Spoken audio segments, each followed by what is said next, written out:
All right, hello everyone. My name is Jana Farley. I am the Communications Director for the ACLU of South Dakota, and we are so happy that you're all joining us for our virtual Activist Academy.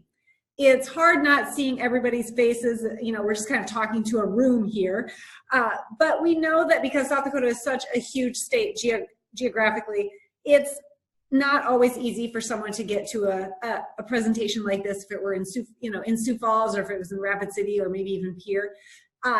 So we hope that this virtual training is a good alternative. Heck, when it's cold outside, sometimes I don't even want to leave my house. So this is fantastic on a November evening that's just a little bit colder than I would like it to be just yet. So anyhow, we hope that technology like this is a good use. And we're happy to see you all on this call. So some quick notes about this technology. We'll be recording tonight's presentation so that people who weren't able to attend tonight can view it later. With that, I do want to let you know that we've automatically muted everybody so that you don't have to worry about if your dog is barking at the TV in the other room, or if you have to shush your kids. We're not going to hear it. Also, that the other participants can't see your names. So we're just wanted to let you know, for privacy concerns, if anybody has any, that no one will be able to tell that you're on this Digital Activist Academy. The same with when you ask any questions. Because speaking of which, asking questions, there is a Q&A box down at the bottom of your screen. So if you've got a question at any time during the presentation, just type it in there and we will be answering them throughout. With that, I think it's time for me to stop talking and introduce you to Libby Screen, the Policy Director for the ACLU of South Dakota. Libby, take it away. All right. Hi, everybody. Like Jana said, I am Libby Screen, and I'm the Policy Director here at the ACLU of South Dakota, and I will be the one walking you through our Digital Activist Academy today. So, as we kick off, let's talk real quick about what you can expect on today's training. Here's an agenda for tonight. We will start with a welcome and an introduction to the ACLU of South Dakota. Then we will kick it off into talking about the South Dakota legislative process and how it works here in our state, focusing on the state legislature. We'll spend a few minutes talking about different tactics activists can undertake, sort of framing it as a beginner's guide. Then we will set aside some time to answer the questions that you will submit through the Q&A box. So if while I'm talking things pop up for you that you're wondering about, feel free to submit those and we will address those during that specific break. Then we will do a little bit of a deeper dive into one of the better tactics that you as an activist can use, which is an in-district meeting. When we're done with that, we will open it back up to any questions you might have about that or our work at the ACLU or anything else. And then we will wrap it up and send you on to the rest of your evening.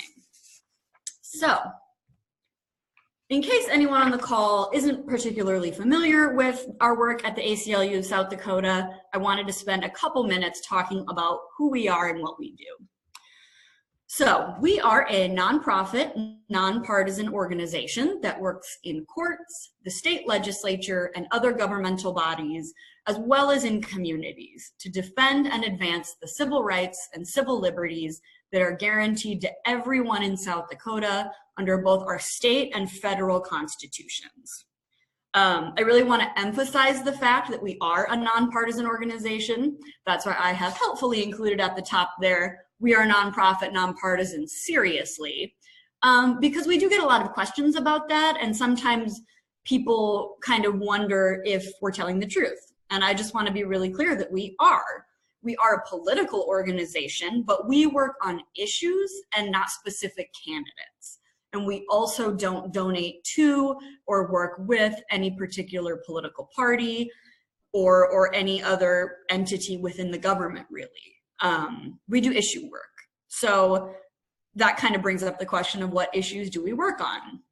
Broadly speaking, we work on things that are civil rights or civil liberties, and there are a lot of those. So let me just give you an introduction into some of the things that we focus on. Those issues include abortion access and reproductive rights, criminal justice reform, death penalty, immigrants' rights, the rights of LGBTQ and two-spirit folks, disability rights, indigenous rights, free speech, privacy and technology, gender justice and women's rights, and voting rights. And those are just some of the issues that we take on. Here in South Dakota, we have really tried to narrow our focus and outline a few top priority issues, which doesn't mean that we leave anything behind, but we choose to emphasize a few top issues. And those top issues for us in South Dakota are the rights of LGBTQ and Two-Spirit people, indigenous rights, criminal justice reform, which we like to call smart justice, and voting rights, which of course are very important as we head into 2020, which will be a presidential election year, and I'm sure things will get very hectic, or even more hectic very soon. Our staff itself is made up of a lot of different types of people that do a lot of different types of work. We are community organizers, attorneys, lobbyists, communications experts, and advocates.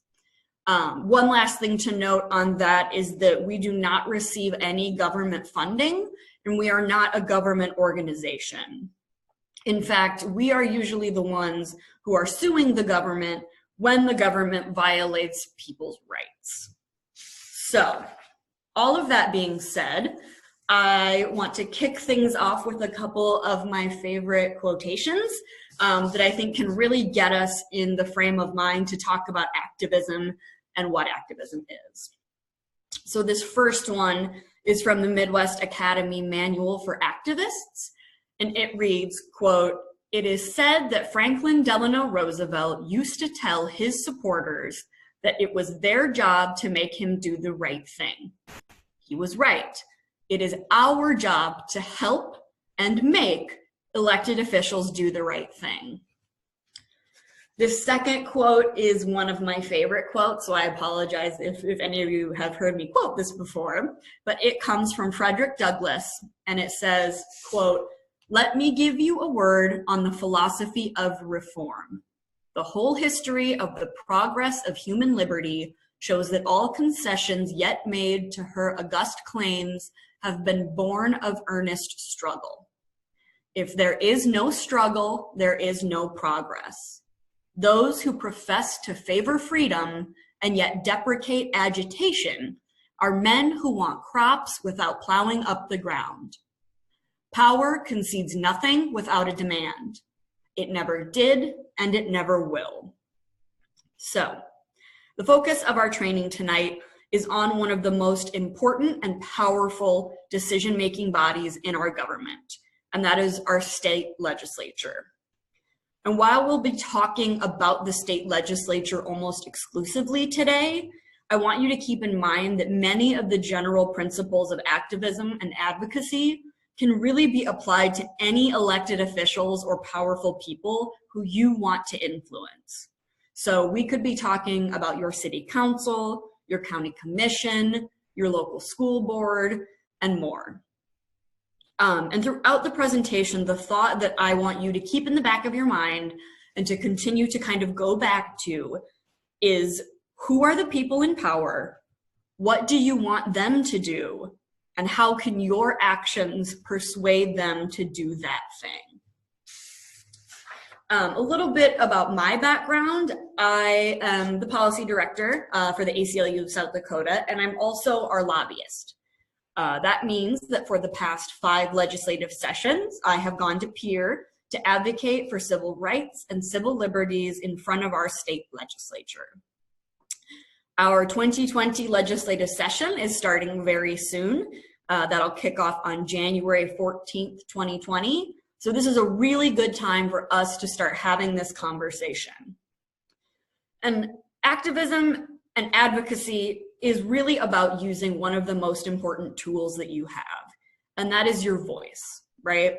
Your voice and your actions are your source of power, and knowing how to use that power to move state legislators to support the issues that you care about and to oppose measures that are discriminatory or harmful is both critical and absolutely necessary to creating a South Dakota that we all want to live in. Your advocacy and your activism will really be far more effective once you understand how the state legislature works. because once you have an idea of how things operate in peer, you will be able to make strategic decisions about how to act, who to target with your actions, and the timing of those actions. When I use the word actions, I am really thinking of a broad range of activities. We could be talking about something as simple as emailing your legislator, all the way up to hopping in the car and taking a trip to the Capitol to testify in a hearing. It could be everything in between. So let's start with the basics of our state legislature. Our legislature is bicameral, and that means that it has two chambers of equal power. Those chambers are our state Senate and our state House of Representatives. Each and every district in South Dakota elects one senator and two representatives. We have 35 legislative districts total, so that means that we've got 105 legislators.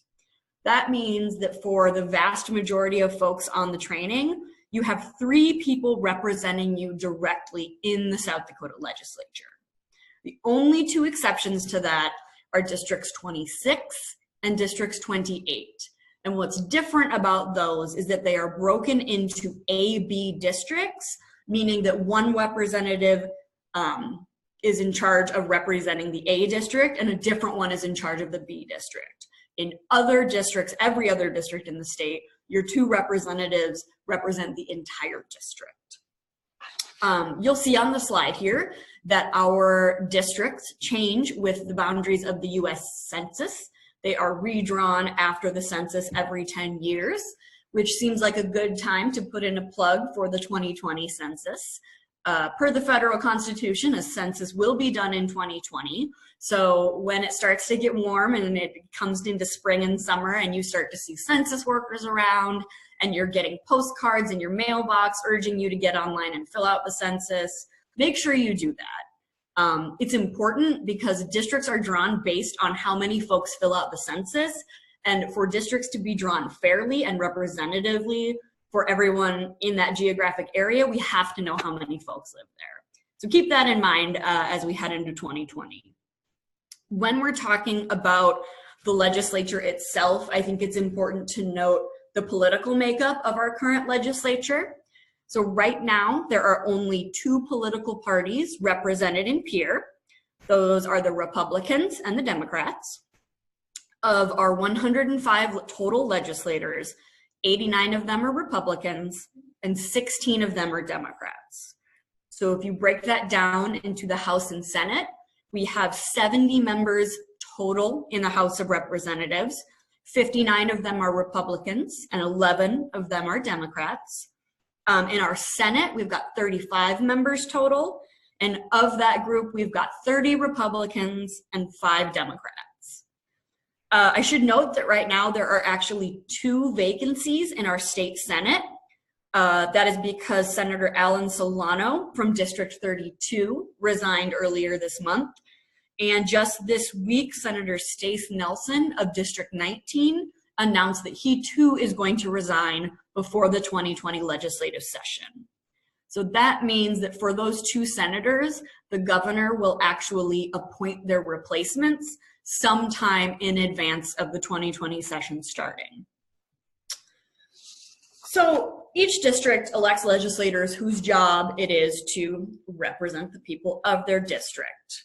Though our legislators do a lot of things, their primary duty is to make the laws that govern our state, and those laws, of course, impact the lives of all South Dakotans. When we're talking about making the laws, we have sort of pulled out 3 specific elements of that work. The first is the drafting and introducing of bills, and this is really sort of the bulk of how our laws are made in South Dakota.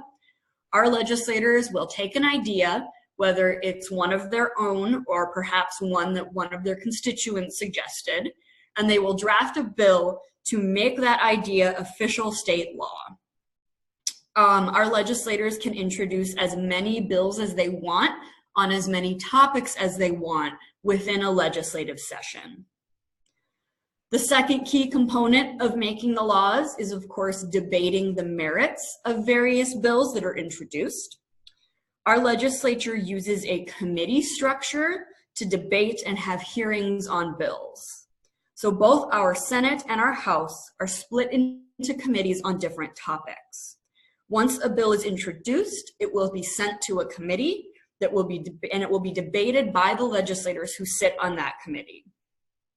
Legislators in each committee can also make amendments and introduce amendments to bills for the committee to vote on to see if they accept them or reject them. The last part of making the laws is, of course, voting to either pass a bill or to kill a bill. Every single bill that becomes law in South Dakota has got to survive 4 votes. So that is a House committee vote, a vote in front of the full House or the House floor, which is where 70 members of the House will vote. It has to get through a Senate committee, and then it goes to the Senate floor for a full Senate vote of those 35 members. It has to clear all 4 of those hurdles to get out of the legislature and land on the governor's desk. Last thing to note on this slide, you'll see at the bottom in the red text, every single legislator serves a 2-year term. They are elected for a 2-year term and can then run for re-election. In November of 2018, we elected a crop of legislators who served in the 2019 legislative session, as well as this upcoming 2020 session. In November of 2020, every single legislator will be up for re-election.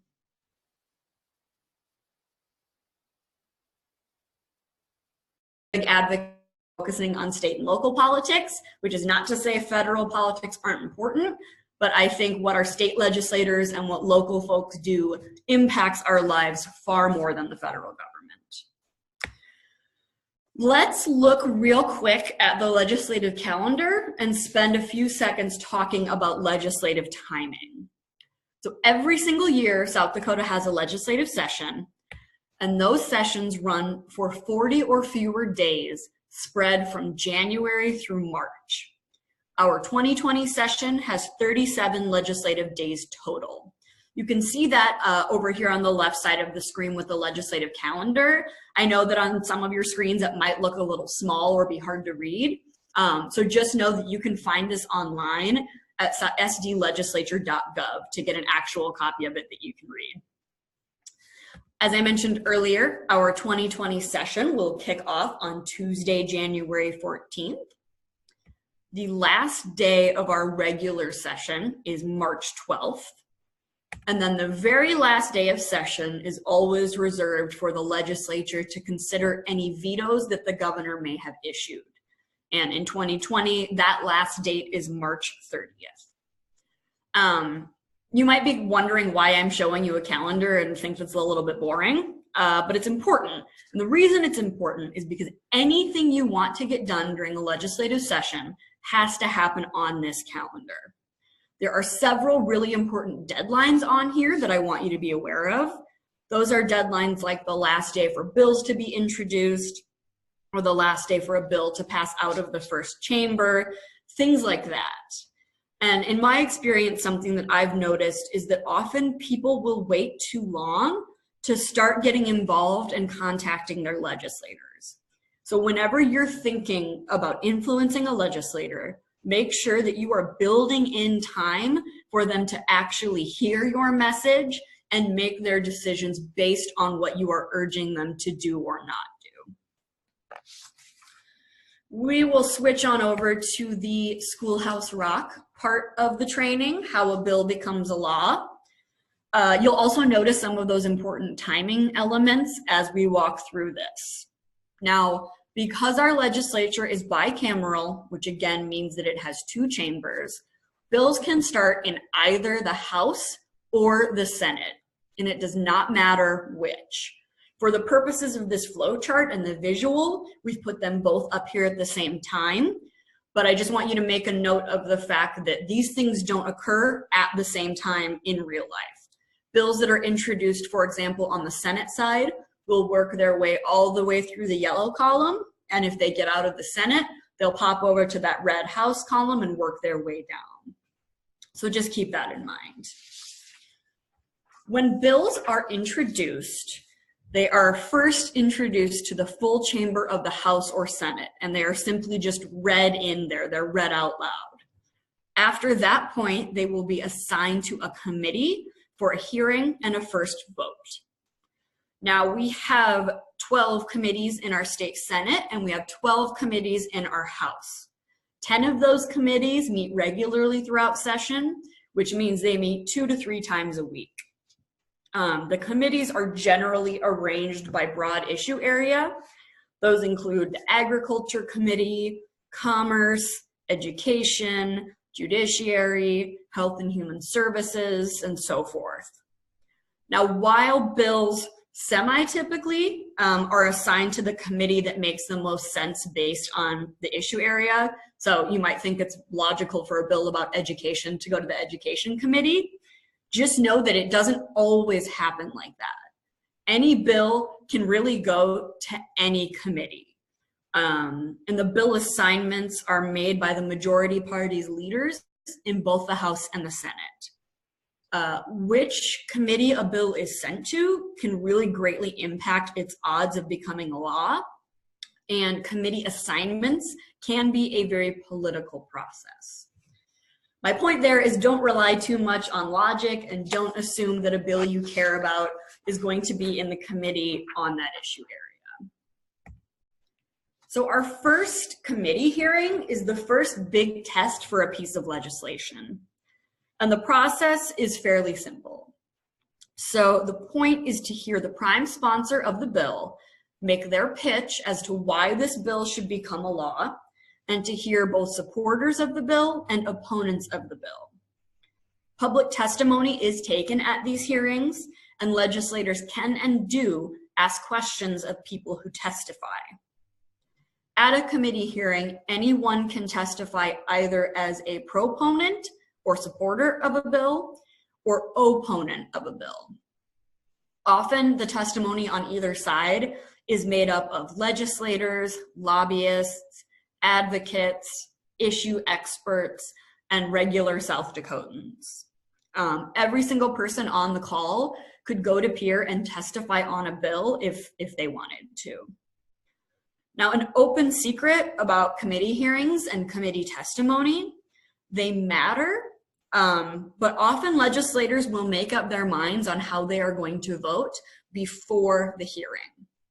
So by the time a bill is actually set for hearing, and definitely in the 72 hours or so before that actual hearing takes place, there is a lot of intensive lobbying happening, and there are a lot of engaged constituents and activists who are reaching out to their legislators. So that means, of course, that if you want them to vote the way you want, you can really optimize the impact of your voice by talking to your legislator in advance. Timing-wise, our legislative rules require what is known as an intervening legislative day between the day a bill is scheduled for hearing and the day the actual hearing takes place. So that can mean that if a bill is going to be heard on Wednesday, it has to be posted by 5 p.m. on Monday of that week. That is not a long time, especially in a state as expansive as South Dakota. So one, if you're planning on traveling to peer and you really want to be in a hearing, you're going to have to monitor that timing pretty closely and be ready to make a decision within a very short time frame as to whether you're going to get on the road and actually go to peer. And while I would never tell you not to reach out to your legislator, this is another reminder that you should do so as early as you can to make sure that your voice has the biggest impact that it can. And again, that really short timeline can and does make it really difficult for people to travel to the state capitol, so be aware of that. At our actual hearing on a bill, there is one of two things that typically happens. Either that bill will get enough votes to pass and it will get out of committee. The opposite is that the bill might not get enough votes to pass and the bill will die. If you are paying attention to the actual committee hearings and listening in, it's very likely that you will hear a vote to send a bill or defer it to the 41st day. And that is legislature speak for killing the bill. Remember that we only have 40 legislative days maximum. So sending a bill to the 41st day is the equivalent of scheduling a meeting on January 32nd. It's just not going to happen. It's never going to be considered. So if you hear that phrasing, it means the bill has died. Let's assume that our bill has passed out of the committee. At that point, depending on whether it's a Senate bill or a House bill, it will head to the full Senate or the full House. Let's assume that we are in the Senate and we're on the yellow path here. What will happen after it passes out of the Senate committee is that the bill will go for a floor vote. If it's on the House side, 70 legislators will vote, but in the Senate, you'll have 35 that are voting. The actual floor vote consists of debate on the Senate floor, but there is no testimony from any non-legislator. Instead, you've got legislators on the floor who are debating the merits of the bill and will advocate either for or against the bill. Sometimes the debate is short and fast. Other times it will take a while. And it usually depends on how complicated the bill is or how controversial the issue is. Most of the bills the legislature considers require just a simple majority to pass off the floor. So in the Senate, you need 8.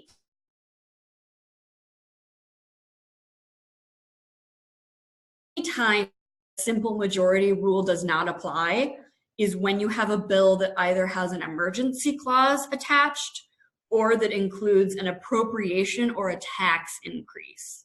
If you've got one of those two types of bills, you're going to need a 2/3 vote to get it off the floor and into the next chamber. Of course, if you get enough votes, your bill passes, and if you don't, your bill is going to fail. And a bill that's going to pass out of your first chamber will go to the second, and that process is going to start all over again. So in the next chamber, your bill might go to the same committee as it was on the first side. So if it was heard in the Senate Judiciary Committee, it might be heard in the House Judiciary Committee, but there is no requirement that it has to happen like that. Other than that, we have the same committee process for hearings and the same timelines. Once a bill gets through the second chamber or out of the second committee, you've got the same process for your floor hearing and timelines. Now, what is different about a bill passing our second chamber is that, of course, it now heads to the governor's desk for consideration. For the vast majority of bills, this is going to be the end of the journey because the majority of bills that go to the governor end up getting signed and they become law. There are, of course, some cases where that is not what happens. Once a bill gets to the governor, there are a few things that can happen. Either the governor, well, first of all, she has 5 days to figure out what she's going to do once the bill hits her desk. So if nothing happens in those 5 days, she doesn't sign the bill, she doesn't think about the bill, after those 5 days, that bill will automatically become law. If she chooses to actually put her signature on the bill within those 5 days, of course, it also becomes law. And the third and most rare outcome is that if the governor chooses, she can veto the bill. At that point, your bill is probably dead unless the legislature overrides her veto. The legislature can override the governor's veto with a 2/3 vote of the body, meaning a vote of 2/3 of both the House and the Senate. If a vetoed bill fails to get that 2/3, it will stay vetoed and it will not become law. And that really is our legislative process in a nutshell. It starts over every single year. Every legislative session is a blank slate. That, of course, doesn't mean that legislators can't attempt to pass the same or similar bills each year, but they will have to go through the work all over again if a bill doesn't become law during the 40-day session. Every single bill that becomes law will go through this process. So now you know how our legislative process works. You know how bills become law in South Dakota. So here is the part that requires the effort. This is our action step of activism. It's really this action step that I've seen people struggle with, and it's honestly one of our biggest challenges at the ACLU of South Dakota, because we know that we can analyze bills and we can lobby for and against them, but our work cannot get the job done without you. We absolutely need activists and advocates because they have the power to get elected officials to do what they want. I can talk about the Constitution or case law all day long, but I am not the one who is going to make the change.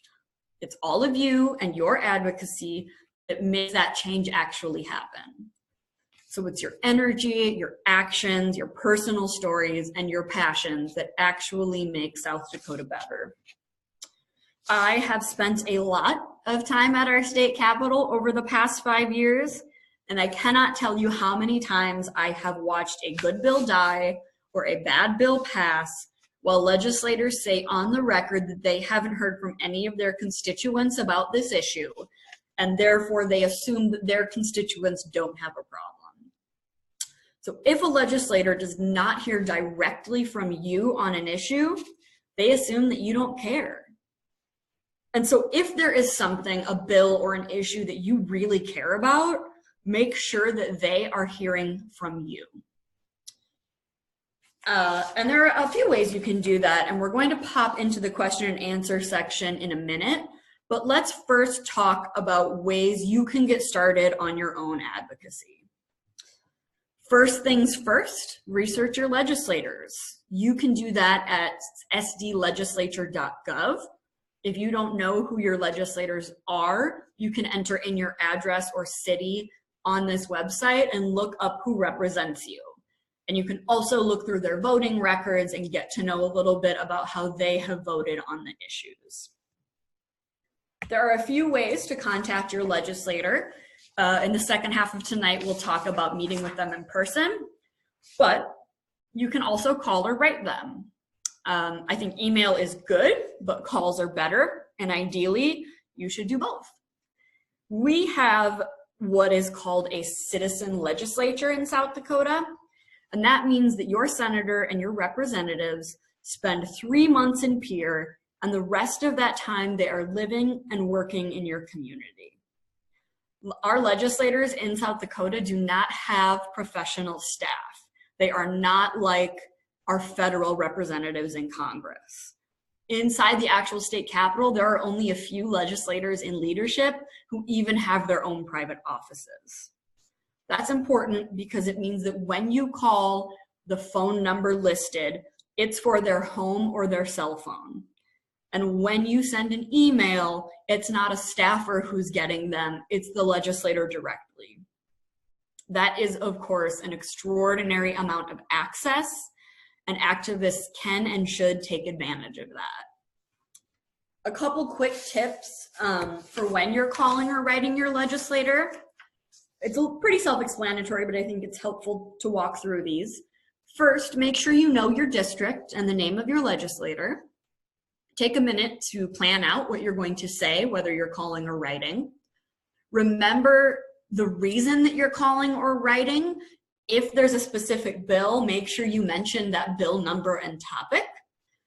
Make sure that your email or your phone call or voicemail is pretty short and sweet because you want to get to your point quickly to get your point across and to keep their attention. If you have a personal story about why you care about this issue, don't hesitate to let them know so they can really connect to what you need. And of course, when you're presenting a problem, give them a solution and an action, whether that's vote yes on HB 1234 or vote no on SB 123. Give them direction on what you want them to do. Outside of working with and talking directly to your legislator, there are ways that you can impact your community. A few of those are writing a letter to the editor. That's your local newspaper. Newspapers love letters to the editor. Some of them still publish them in the physical paper. And it's a good way to reach a lot of people in your community. Of course, spread the word. Talk to your friends and your family on social media or in person. Don't be afraid to talk about politics or the issues that you care about, because those issues are important. Outside of those things, you can write an op-ed, which is just essentially a longer version of a letter to the editor, and you can ask your local paper if they will publish it. Of course, you can join a cause or an organization that you care about.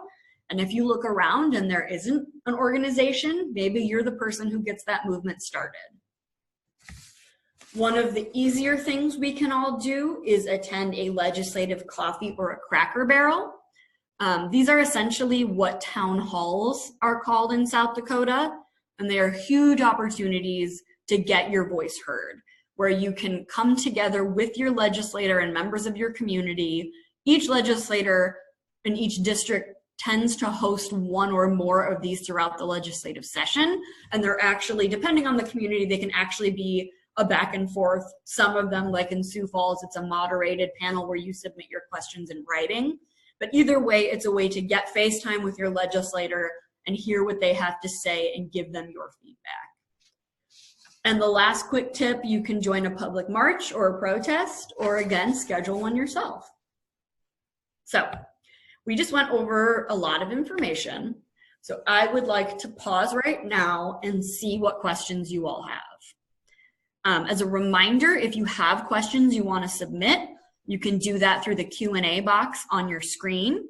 And you can either submit these questions under your own name, or you can submit them anonymously, whichever you prefer. So Jana, what questions do we have? Yes, I am hopping back in here to ask the questions.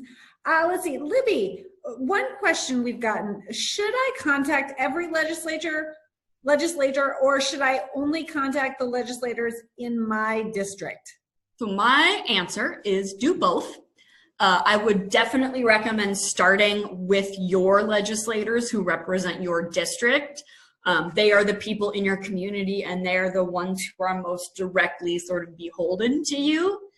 But keep in mind that every legislator represents South Dakota, and you are a South Dakotan.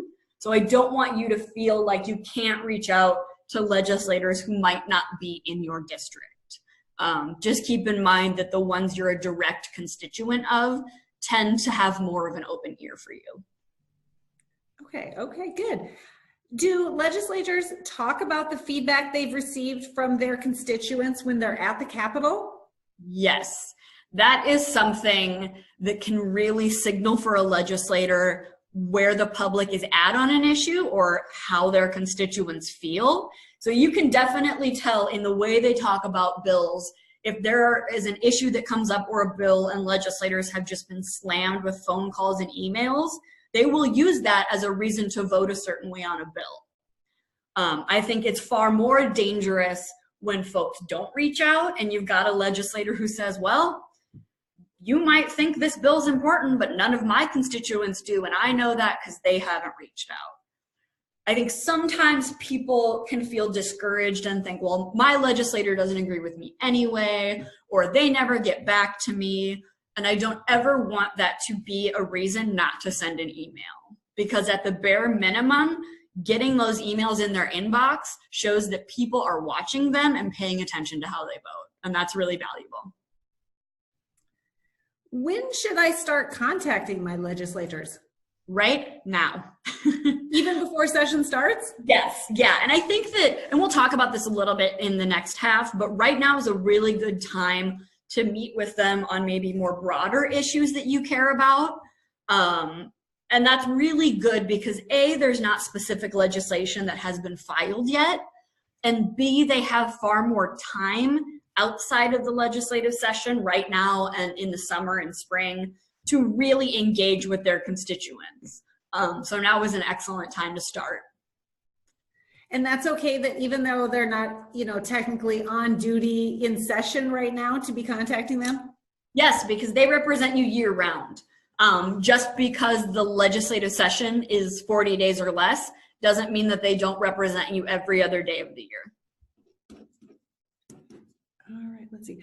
What about contacting legislators through social media like Facebook and Twitter? Yeah, that is a good place to start. I would really encourage you that if your legislator is on Facebook and has like an official legislative page, or if they're on Twitter and have a specific Twitter handle, definitely tweet at them or comment on their Facebook pages. But let that be the beginning of the conversation and not the only thing you do.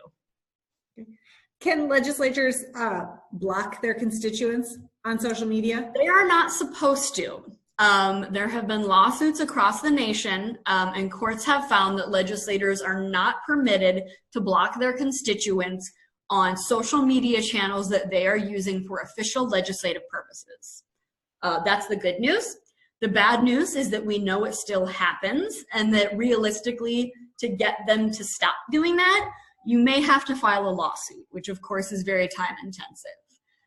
But if your legislator is blocking you from their official social media, at least you know that you are right and that they should not be doing that. And also, even though we can't commit to necessarily take on any specific cases in advance, we definitely want to know which of our elected officials are engaging in this unconstitutional behavior.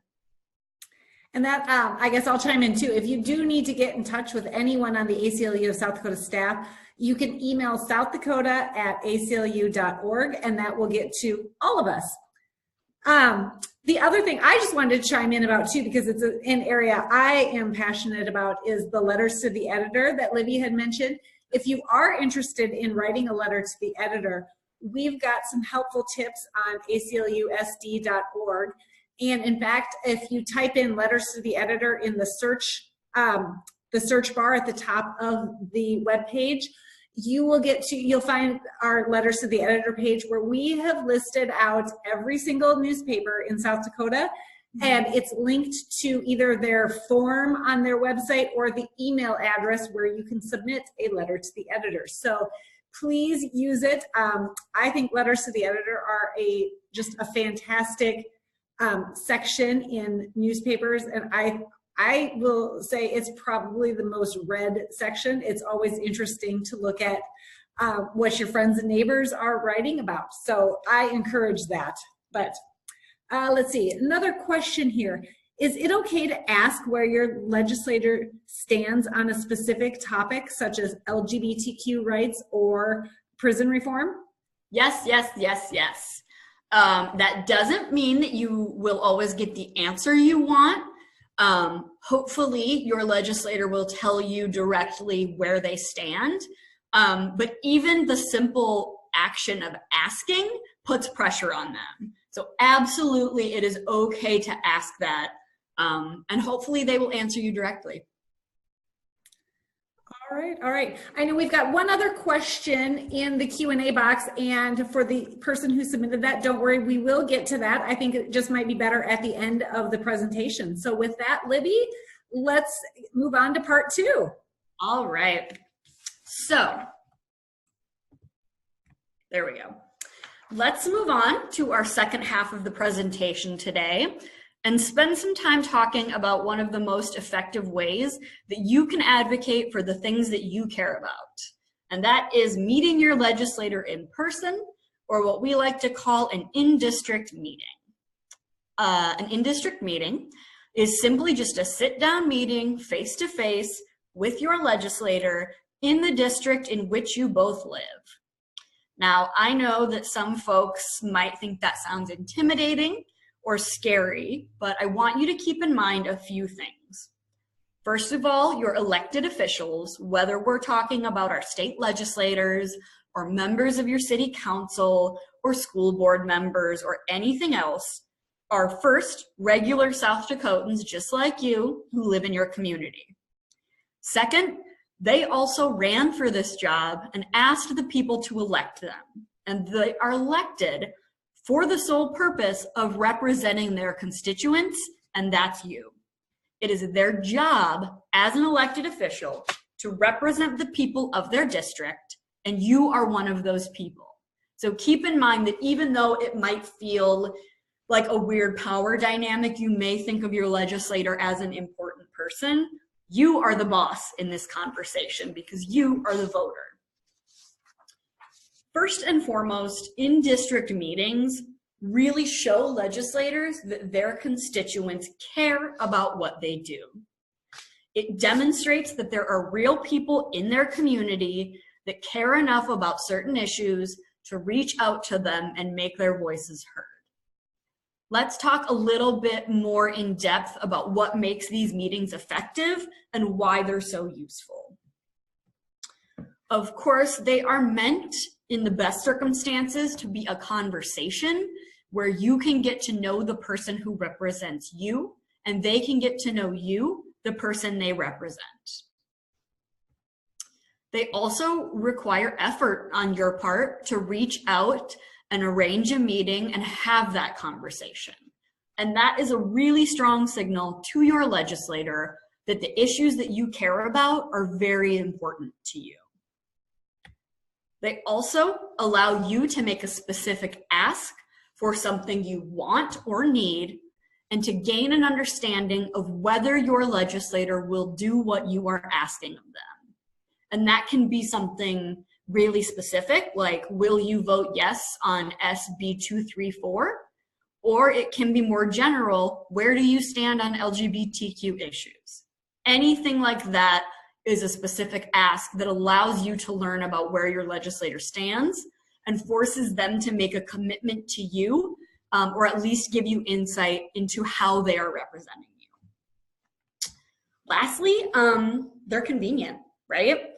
They don't require you to travel to Pierre during a time when your legislator is incredibly busy and overwhelmed. Instead, you can and should try to have these meetings outside of the legislative session when your legislator is not at the Capitol. These meetings can really shape your legislator's viewpoint before they are even introducing bills, and certainly before they are voting on them. So right now is a fantastic time to set up these meetings, because at this time of the year, legislators are thinking about the upcoming session, but there are still a little less than 2 months before it actually starts. This time of year, of course, is not the only time you can ask for these meetings. Feel free to use these year-round because, again, your legislators represent you year-round. I think on a practical note, it is also a lot easier to clear up misunderstandings when you're talking to someone face-to-face versus just sending an email. I think one of the other things that makes this tactic really powerful is because of the simple fact that they are not used enough, right? I believe that every activist or advocate should make these meetings a part of their routine advocacy. The reality is that if more of our legislators actually met with more constituents for real conversations, I think far more of our elected officials would understand them, and I think people would feel like they're being represented well. The more we can urge legislators and make it clear that they are expected to have meetings with their constituents, the more pressure there will be for them to do so, and the more likely it is that throughout the years, we will get elected officials or want to be elected officials who are running for office with the explicit understanding that this is part of the job. So think of it as both a short-term tactic and a long-term goal to make our elected officials more responsive and representative of the people in their districts. We sort of try to think of what the steps are for setting up these meetings because it sounds simple to say, oh, get a meeting with your legislator, but we really wanted to break it down into nuts and bolts. So we've pulled out 4 essential steps for getting these meetings set up. The first one, schedule your meeting. The second one is to be flexible and patient in the process of setting up that meeting. Our third step is really where you're doing a lot of the work, preparing and educating yourself and figuring out what your goal is with this meeting. And then our final step is to follow up and say thank you for the meeting. So let's take a deep dive into each of these steps. So step 1, schedule your meeting. This one's pretty simple. The first thing that you need to do is reach out to your legislator and ask them to meet with you. I would advise starting with an email. And remember again that you can find all that contact information on the legislature's website. I would recommend starting your email request with suggested times and dates and a location. Make sure off the bat that they know you're one of their constituents, because they are far more likely to meet with you if they know that they represent you directly.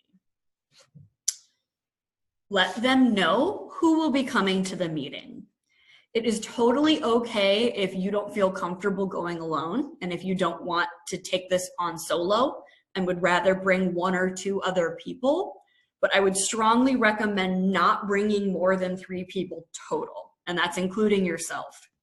The reason I say that is because any more than that, and the conversation can get kind of unwieldy and can overwhelm your legislator, or especially if it's an issue where you disagree with them, may put them on the defense. And the reason it's not good to have your legislator on the defense is that that's when they're going to stop listening to you. And really getting them to listen and engage and have a conversation is the ideal scenario in having one of these meetings. I think also no one likes to be surprised, so just let them know if it's going to be 2 or 3 of you in advance so they don't feel like they were tricked into a group meeting or something. Lastly, it is perfectly okay and good to give the legislator an idea of what you want to talk to them about.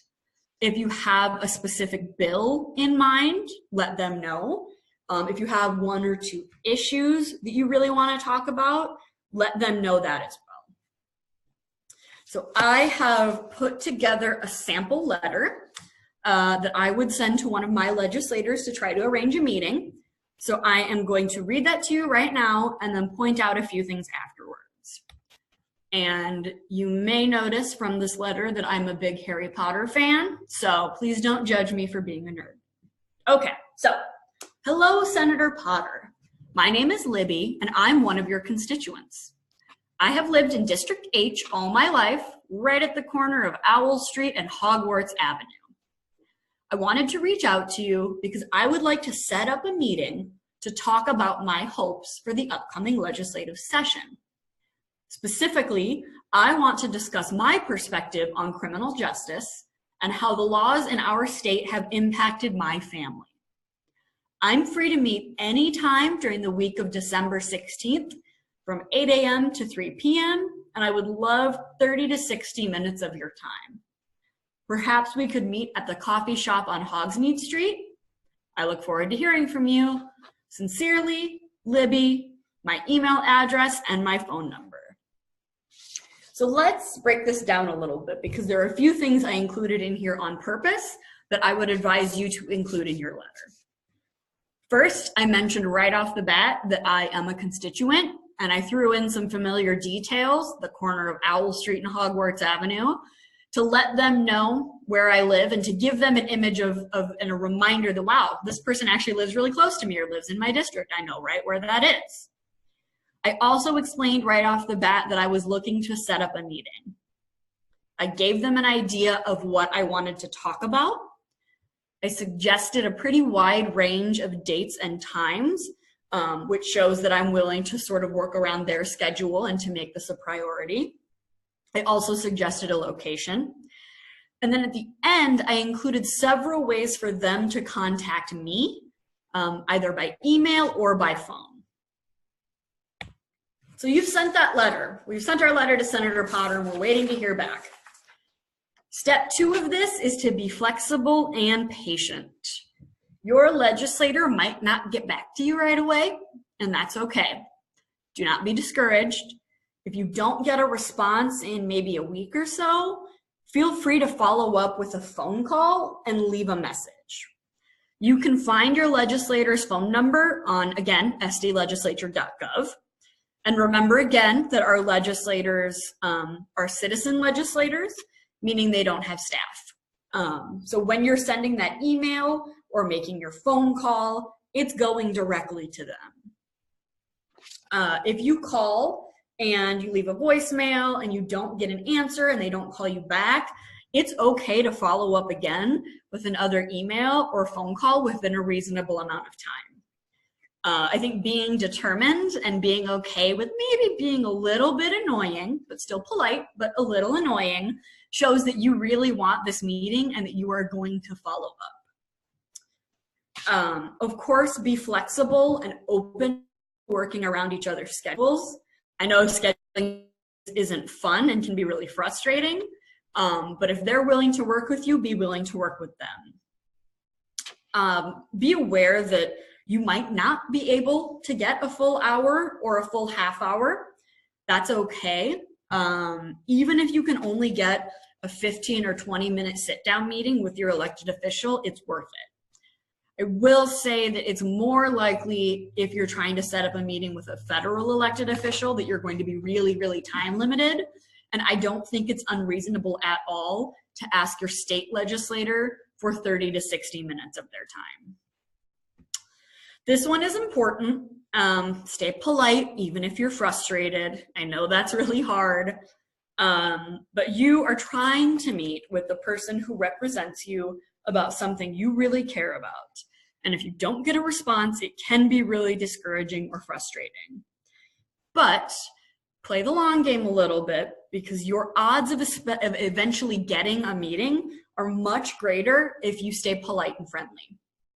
Hopefully, you will get a response eventually and be able to set up that meeting.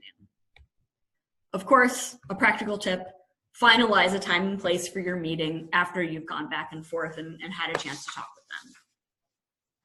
So let's say this all works out and you've got your meeting. First of all, congratulations, that's awesome. Now what you need to do is prepare. So do your homework before your meeting. This can be as simple as spending a little bit of time thinking about why you care about this issue and writing down a few sentences about that.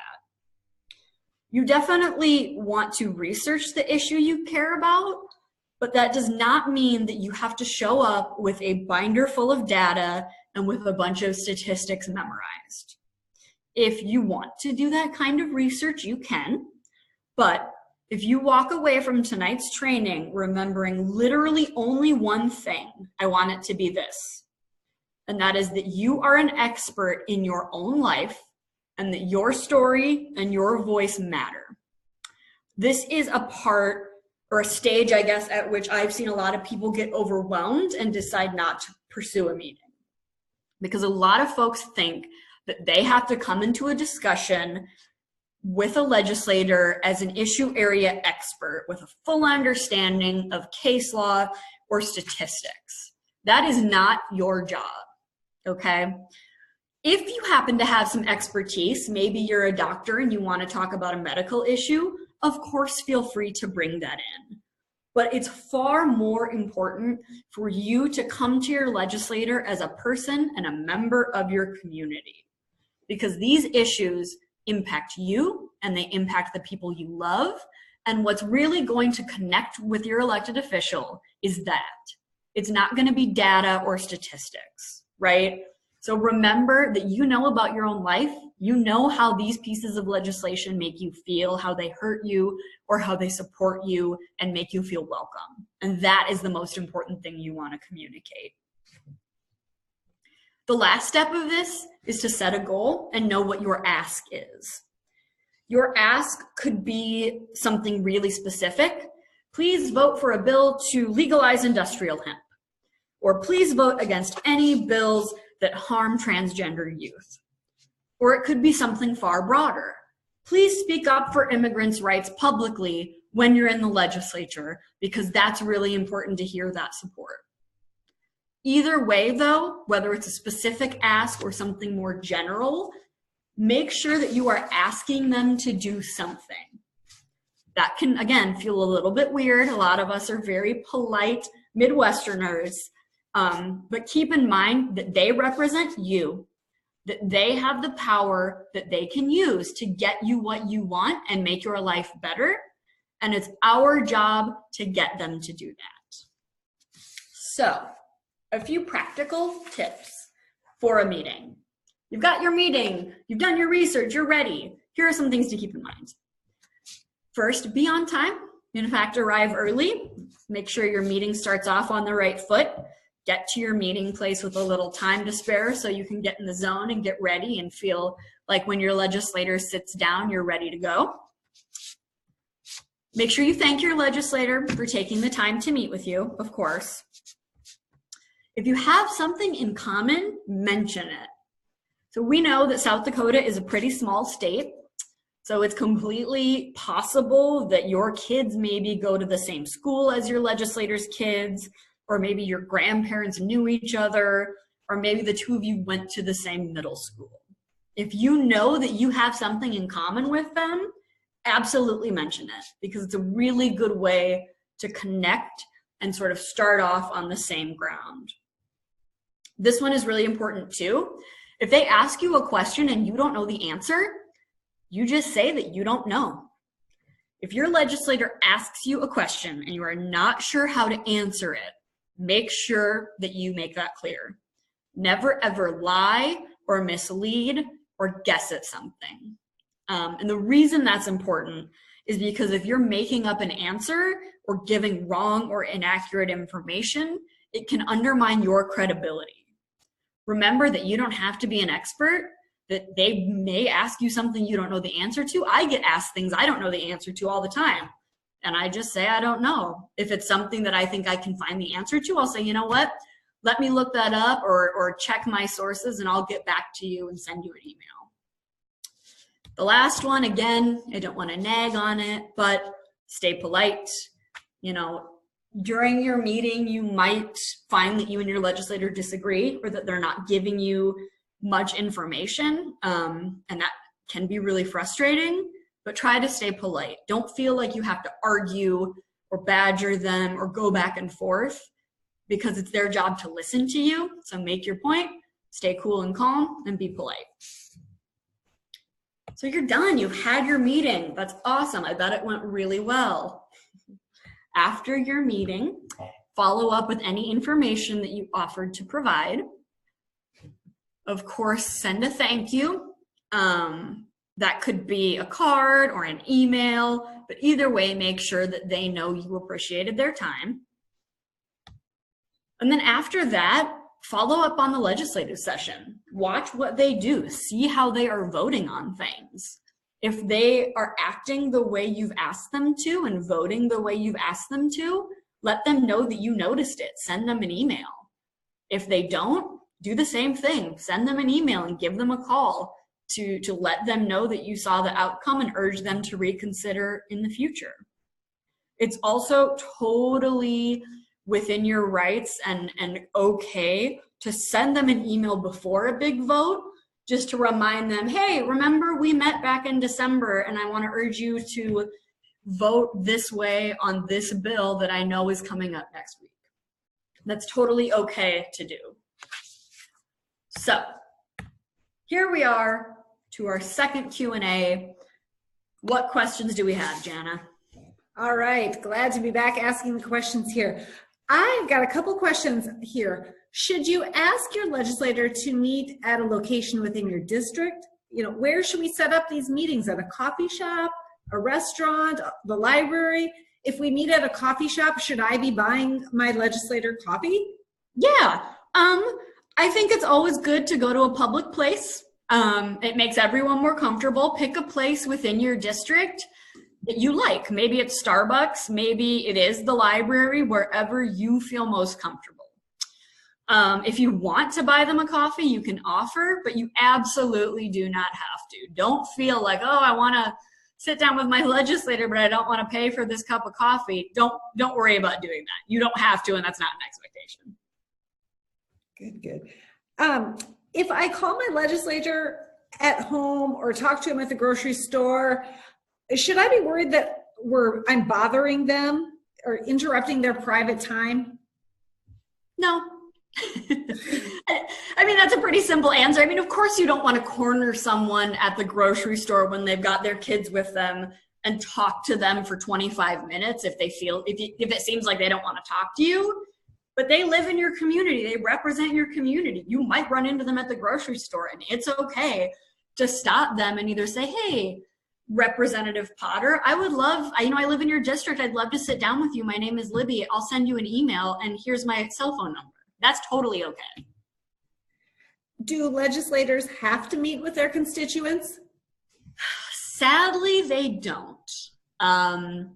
And that is one of the more frustrating things, is that you could do all of this, you could send the email, you could follow up, you could stay polite, and they still might not get back to you or might not agree to meet with you. If that happens, let us know, because we like to know which legislators are responsive and which aren't. And also take that information with you next time you vote and next time you talk with other people in your community. Because even if you and your legislator disagree on something, they should be able to have time for you, and they should at least respond to your emails. And again, if they don't, we can't force them to, but it definitely tells us which legislators are interested in their communities and which aren't. And you can take that information into your polling place with you, and maybe the next time there's an election, you work for a candidate and you help them knock doors because you know that this person who's running against your current legislator is actually going to be responsive. What kind of feedback have you heard from legislators about meeting with their constituents in terms of like how can it really change their minds on certain topics? Yeah, absolutely. There are kind of two different ways that can work. Sometimes you might sit down and really bring to the table something that is a light bulb moment for them that is, oh my goodness, I hadn't thought about this. You're really changing my mind. That's awesome. It's more rare, right? I think that the real value in this, when you're meeting with someone who disagrees with you or who is not as familiar with certain issues as you might be, is that you're planting a seed, right? That is how we start to change the hearts and minds of people in our community broadly and of legislators. So you might not be able to change their minds right away, but I have absolutely heard from legislators who say, gosh, I met with this person and then I talked to this person and they really showed me what life is really like for people coming out of prison. And now I'm thinking about this issue differently. So that does happen. All right, let's see. This question's a little bit different, but why is South Dakota's Ethics Commission allowed to be watered down by its lawmakers, then immunize themselves from any wrongdoing, contrary to South Dakota voters' concerns about such corruption? So that's a hard question with a crappy answer. And my answer is that our legislators are not held accountable. I think many of them, have gotten to a place where they feel like the public doesn't have a long attention span or isn't going to remember what they did and vote against them next time. With the Ethics Commission example and legislators overturning the will of the people, I think that those actions on the part of our elected officials really show how out of touch they can be. And I think the only solution to that is to hold them accountable. And the way we do that is through community organizing and sustained action. So it might feel like you're screaming into the void when you're sending 2, 3, 4 emails about this and they're either not responding or kind of scoffing publicly. But take that information and remember it and use it to organize in your community. Go to town halls and Cracker Barrels. Talk to them afterwards. Make them listen to you. And if they won't listen to you, then use that to support other people running for office who will. And maybe that person running for office is going to end up being you. So it's cheesy, but be the change you wish to see in the world. There's not a good answer other than our legislators have gotten far too comfortable not being held accountable. And it's our collective job to hold them accountable. And it's fun, so. How often are legislative coffees and Cracker Barrels held? Good question.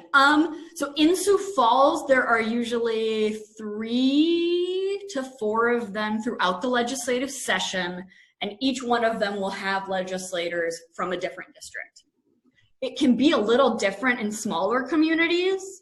Frankly, I kind of prefer the ones in smaller communities because it tends to be the same group of legislators meeting several times over the session with the public. And those ones tend to be far more interactive, right? You probably have a scenario in those smaller ones where you've got your legislators, all sitting at a table, all sitting on a panel, and it's actual constituents, people in the room who are shouting out questions or walking up to the microphone to have questions.